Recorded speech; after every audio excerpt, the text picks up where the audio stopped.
নমস্কার, আমি দেবাত্রেয়ী গুহ। লেখা আমার নেশা, কখনোই পেশা নয়। ভালোবাসায় লিখি, অনেক ভালোবাসা নিয়ে যত্নে আদরে লিখি। প্রথম লেখা আমার শুরু হয়েছিল একটি ফুড গ্রুপের মাধ্যমে, যে গ্রুপে আমি বিভিন্ন খাবারের ছবি পোস্ট করতাম এবং সেই খাবার নিয়ে অনেক জানা অজানা তথ্য তুলে ধরতাম। পাঠক প্রতিক্রিয়া ছিল দেখবার মতো, সকলে অত্যন্ত প্রশংসা করত। সেই লেখাটাই যে একদিন নেশায় পরিণত হবে সেটা বুঝতে পারিনি। আজ লেখাটা নেশা এবং ভালোবাসার অন্যতম জায়গা হয়ে দাঁড়িয়েছে, যেটার সূত্রপাত হয়েছিল ফুড গ্রুপ থেকে। আজকে তাই খাবার নিয়ে আলোচনা করতে চলে এলাম।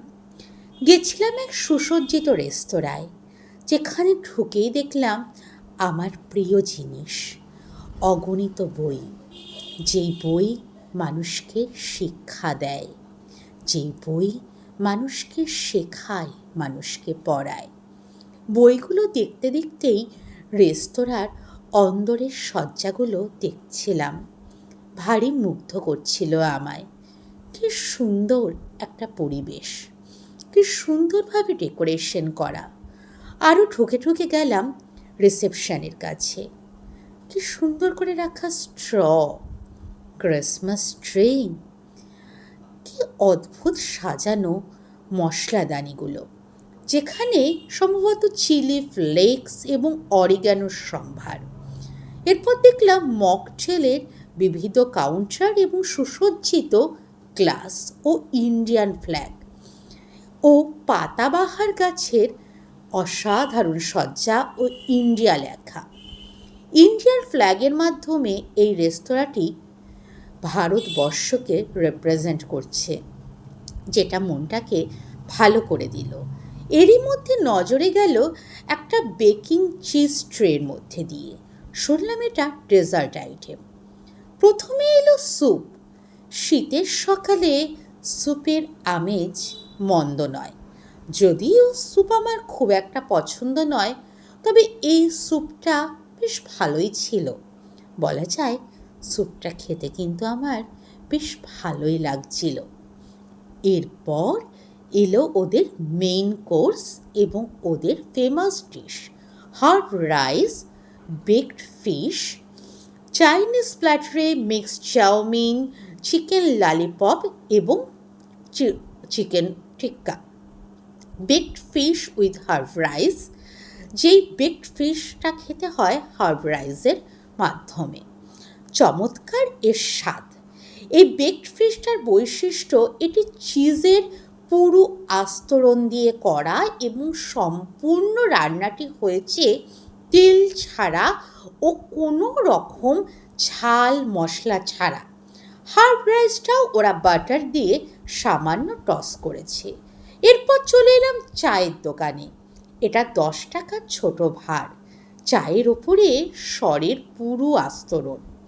আর আরেকটি চায়েরও ভার নিয়েছিলাম, এটা 15 টাকার। দুটো চা নিয়েছিলাম জন্য দেখালাম। দুটো চাই ছিল ঘন দুধ এবং ঘন স্বরের আস্তরণ দিয়ে। সামনেই দেখলাম দুধ জাল দেওয়া হচ্ছে। বিরাট এক কড়াইতে হাতা দিয়ে ক্রমাগত দুধটা নেড়ে জাল দেওয়া হচ্ছে। তার পাশে টাইস সম্ভার, বিভিন্ন রকমের মাছ ভাজা, chicken pakora, sandwich, chop, chicken সাটে, chicken fry, chicken বল, এরকম বিভিন্ন রকমের আইটেম দিয়ে বেশ বাক্সটি সুসজ্জিত করে রাখা। অনেক কিছুরও নামও জানি না, তবে ভালো লাগছিল।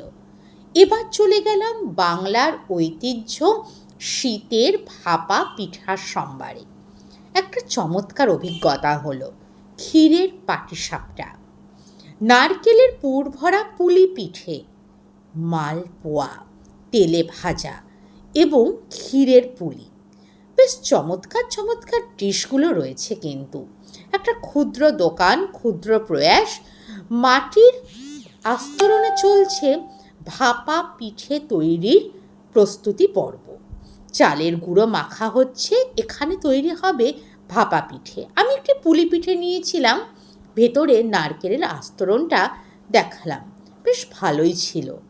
অনেক কিছু খাওয়া দাওয়ার পর এবার একটু হজম করার পালা। এটা সামান্য একটু জিরা জল, এর মাধ্যমে আজকের খাওয়ার পর্ব শেষ করলাম। জিরা জল দিয়ে খাওয়া শেষ হলো। সকলে ভালো থাকবেন, ভালোবাসায় থাকবেন, আর আমার ভিডিওটি ভালো লাগলে সাবস্ক্রাইব